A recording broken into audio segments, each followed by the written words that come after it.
आज हम बात करेंगे EDS 10 के बारे में, जो कि 15 सितंबर को कंपनी द्वारा लॉन्च किया जा रहा है और उसमें बहुत सारे फीचर्स नए आ रहे हैं और उसमें काफ़ी परिवर्तन किया गया है उनके लुक और फील को लेकर के, उसके वर्क फ्लो के लेकर के, और उससे संबंधित हमने एक वीडियो ऑलरेडी बना रखा है।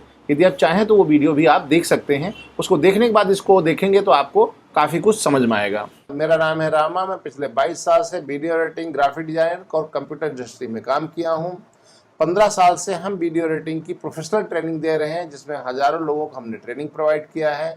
वो लोग इंडिया में, इंडिया से बाहर बहुत सारे प्रोडक्शन हाउस में, फिल्म स्टूडियोज़ में, टीवी चैनल्स में काम कर रहे हैं। इस वीडियो में हम बात करेंगे 3 मेन फीचर्स को लेकर के। एक है आपकी मोशन ट्रैकिंग, एक है आपके टाइटलिंग और तीसरा है आपकी सीमलेस ट्रांजिशन को लेकर के। ये एकदम नई फीचर्स आपको EDS 10 में मिलेंगे। सबसे पहले मोशन ट्रैकिंग के बारे में। मोशन ट्रैकिंग के बारे में काफ़ी कुछ लोगों को शायद ना पता हो, लेकिन मोशन ट्रैकिंग का मतलब होता है यदि आपका वीडियो कहीं पर कोई चीज़ मूव कर रहा है और उसके साथ आप कोई चीज़ मूव कराना चाहते हो। जैसे कभी कभी आपने देखा होगा न्यूज़ चैनल्स में कोई आदमी मूव कर रहा तो उसके चेहरे को छिपाना पड़ता है या पर्टिकुलर पार्ट को कहीं आपको हटाना पड़ता है। तो वो सब कुछ आपको इस वीडियो में के द्वारा हम बता रहे हैं कि EDS 10 में आपको ये सुविधा मिलने वाली है। उसके द्वारा आप अपने पर्टिकुलर पार्ट को आप हाइड कर सकते हैं या शो कर सकते हैं और उस मोशन ट्रैकिंग के द्वारा ही आप उसको मूव करा सकते हैं सब्जेक्ट के द्वारा। इसके अलावा पहले हमको ये मोशन ट्रैकिंग जो सुविधा मास्क के अंदर आपको मिलती थी, लेकिन अभी नए वाले वर्जन में ये लेआउटर के अंदर दे दी गई है। लेआउटर में जब आप जाते हैं, लेआउटर के अंतर्गत यहाँ पर आपको 2 मोड मिलेंगे, एक एंकर मोड मिलेगा और एक चेज मोड मिलेगा। इन दोनों का प्रयोग करके आप अपने वीडियोज़ को चाहे एक एंकर के रूप में उसकी पोजिशनिंग को लेकर के जो कैमरा मूवमेंट होता है उसको एडजस्ट कर पाएंगे, और चेंज मोड का मतलब है यदि कोई सब्जेक्ट आपके स्क्रीन पर मूवमेंट में चल रहा है तो उसके साथ यदि कोई और सब्जेक्ट को आप चाहते हैं कि वो काम करे तो उसके लिए ये बेहतर ऑप्शन रहेगा। चेंज मोड को सबसे पहले हम देखते हैं किस तरह काम करता है। जैसे ये महिला है, अब मूवमेंट में चल रही है। अब यदि हम चाहते हैं इसके साथ में कोई टेक्स्ट या कोई कैरेक्टर या कोई और ऑब्जेक्ट इसके साथ मूव करे तो कैसे करेगा, वो आपको यहाँ पर करने की सुविधा दी गई है। मोशन ट्रैकिंग करने के लिए जो हमको लेआउटर में दिया गया है, इसको किया गया है, सबसे पहले हम यहाँ जाते हैं कि जिस ऑब्जेक्ट को आपको इसके साथ मोशन ट्रैक करना है, हम यहाँ जाते हैं, इसको यहाँ पर प्लेस कर देते हैं। प्लेस करने के बाद हम लेआउटर ओपन करेंगे। लेआउटर में जाने के बाद में इसके लिए जो ट्रैकिंग ऑप्शन के अंदर आपको 2 ऑप्शन मिलेगा। सेकंड वाला ऑप्शन है चेंज मोड। चेंज मोड पे क्लिक करेंगे। जैसे आप चेंज मोड पे क्लिक करोगे, यहाँ पर एक प्रोसेसिंग शुरू हो जाती है। प्रोसेसिंग शुरू करने के बाद ये इस सब्जेक्ट को पहचान लेता है और जो आपका सब्जेक्ट है वो इसके साथ मूव करना शुरू कर देगा। उसके बाद आप चाहें तो इसकी पोजीशन करके, स्केलिंग करके उस ऑब्जेक्ट को आप कहीं पोजीशन कर दें और ओके कर दें। इसके बाद देखेंगे प्ले करके कि आपका ये ऑब्जेक्ट जो है ना इस सब्जेक्ट के साथ में मूव करेगा। आप इस तरीके से चाहें तो एक ऑब्जेक्ट, 2 ऑब्जेक्ट या इससे कई सारे ऑब्जेक्ट को एक साथ मोशन दे सकते हैं। चलिए अब चलते देखते हैं हम एंकर मोड। एंकर मोड में क्या होता है, कई बार ऐसा होता है कि कैमरा आपका मूवमेंट चला जाता है। कैमरा मूवमेंट में होता है तो वो एंकर जो बात कर रहा होता है वो आपके फ्रेम से बाहर चला जाता है। तो उसको कंट्रोल करने के लिए हम यहाँ पर मोशन ट्रैक का यूज़ करेंगे। ये किस तरीके से काम करता है, तो ये ऑटोमेटिक काम करता है कि आपके सब्जेक्ट को सेंटर में रखेगा और पूरे ऑब्जेक्ट को, फ्रेम को उस एंकर के हिसाब से, उसकी पोजीशन के हिसाब से ऑटोमेटिक ये पोजीशन करेगा।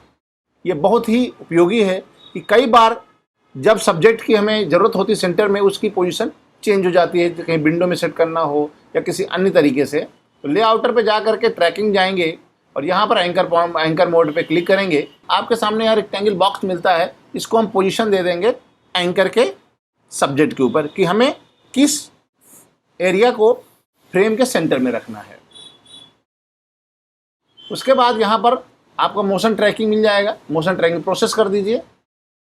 प्रोसेस होने के बाद में ये उस सब्जेक्ट को पहचान लेगा और उसको वे फ्रेम के सेंटर में ही रखेगा, बाकी फ्रेम को आगे पीछे वो करता रहेगा। देखिए किस तरीके से फ्रेम जो है इधर उधर जाता रहेगा, लेकिन आपका सब्जेक्ट जो है ना सेंटर में ही रहेगा। इसके अलावा हम चाहते हैं इसको जूम करना तो हम जूम कर सकते हैं। ओके करेंगे तो सब्जेक्ट आपका जूम होगा तो थोड़ा सा ये आपका जो इसका मोशन है ऑटोमेटिक ये सॉफ्टवेयर एडजस्ट करेगा, लेकिन एंकर को सेंटर में ही रखेगा।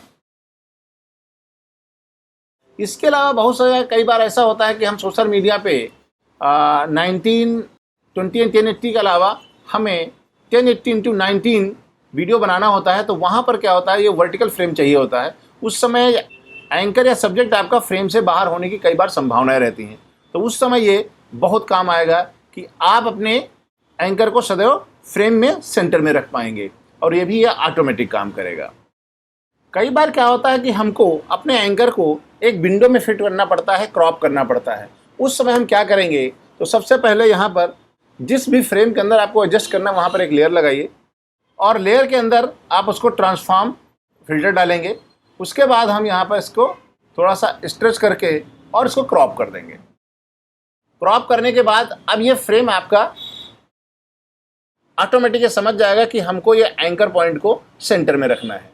फिर आप यहाँ जा कर के इसकी जो भी सेटिंग करनी है, बास का एजेस लगाने हैं, कलर चेंज करना है, जो भी आप चेंज करना चाहें, पोजीशन 3D जो भी लुक देना चाहें दे दिए, और उसके बाद इसको हम यहाँ पर प्लेबैक करेंगे। तो अब आप देखेंगे आपका फ्रेम कहीं पर भी जाए लेकिन आपका एंकर इस फ्रेम के अंदर ही रहेगा।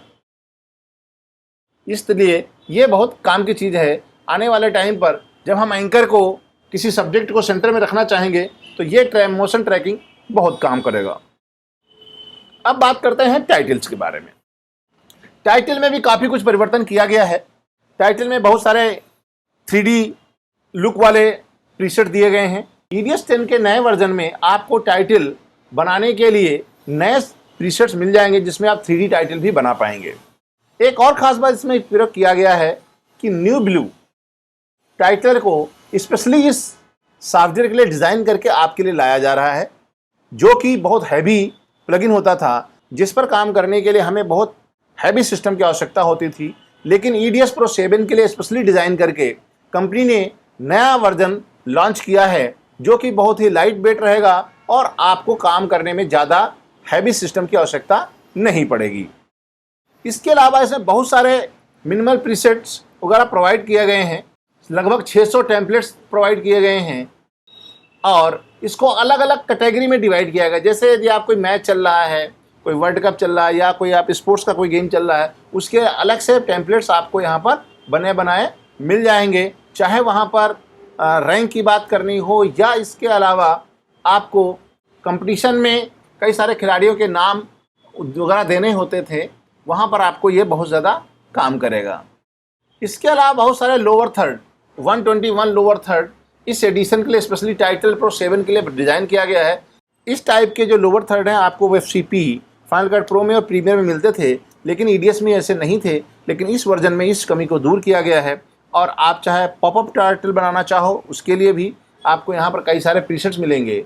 और स्पेशली डिज़ाइन किया गया है इन टाइटल्स को सोशल मीडिया के लिए। पिछले वर्जन में सोशल मीडिया के लिए कोई ज़्यादा खास टाइटल बनाने में मुश्किल होती थी, तो यहाँ पर स्पेशली सोशल मीडिया के लिए कई सारे टाइटल्स को डिज़ाइन किया गया है। लाइक, डिसलाइक, और चाहे वो आप यूट्यूब पे हों, फेसबुक पे हों, इंस्टाग्राम पे हो, उन सभी के लिए अलग अलग टाइप के जो है टेम्पलेट्स बना करके आपको दिया गया है, और उसमें केवल आपको टाइटल चेंज करने हैं।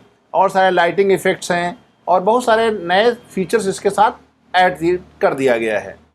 और तीसरा जो सबसे ज़्यादा इसमें परिवर्तन किया गया है इस वर्जन में लाने के लिए, इसमें सीमलेस ट्रांजिशंस को लॉन्च किया गया है। इससे पहले सीमलेस ट्रांजिशन केवल आपको फाइनल कट प्रो या प्रीमियर प्रो में मिलते थे, जो कि बहुत कमी महसूस की जा रही थी EDS के सॉफ्टवेयर में। जो EDS 10 में ये कमी पूरी कर दी गई है, और अब आपको सीमलेस ट्रांजिशन लगाने के लिए आपको थर्ड पार्टी प्लगइन या प्रीसेट बनाने की आवश्यकता नहीं है। इसमें पहले से ही आपको सीमलेस ट्रांजिशन बने बनाए मिलेंगे। उनका यूज़ करके आप बहुत बेहतर ट्रांजिशन लगा करके आप अपने वीडियो को और इफ़ेक्टिव, प्रेजेंटेबल और क्रिएटिव तरीके से प्रेजेंट कर पाएंगे। तो इस वीडियो में हमने आपको EDS 10 में आने वाले फीचर्स के बारे में बताया। इससे पहले भी एक और वीडियो हमने बनाया था जिसमें हमने बेसिक नया क्या लेकर के आ रहे हैं EDS10 में उसके बारे में बताया था। उस वीडियो को आप जरूर देखिएगा, जिसमें आपको काफ़ी विस्तृत जानकारी मिलेगी। EDS10 15 सितंबर को लॉन्च किया जा रहा है, उसके बाद ही आप इसको यूज़ कर पाएंगे। और ये सब्सक्राइब सिस्टम पे अब बेस्ड नहीं है, वन टाइम पेमेंट लगेगा आपको और इसको आप लाइफ टाइम यूज़ कर पाएंगे। और आने के बाद हम इस पर विस्तार से ट्यूटोरियल बनाएंगे, हर एक फीचर्स के बारे में, हर एक ऑप्शंस के बारे में, और इसका एक कोर्स भी लेकर के आएंगे, बेसिक से लेकर एडवांस लेवल तक।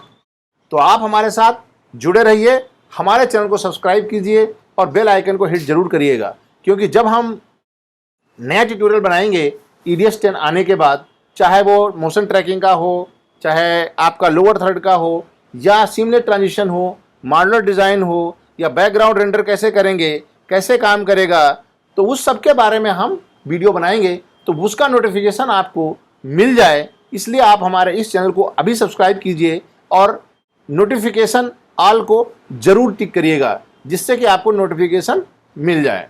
इस वीडियो में इतना ही, मिलेंगे अगले वीडियो में, तब तक के लिए रामा की राम राम।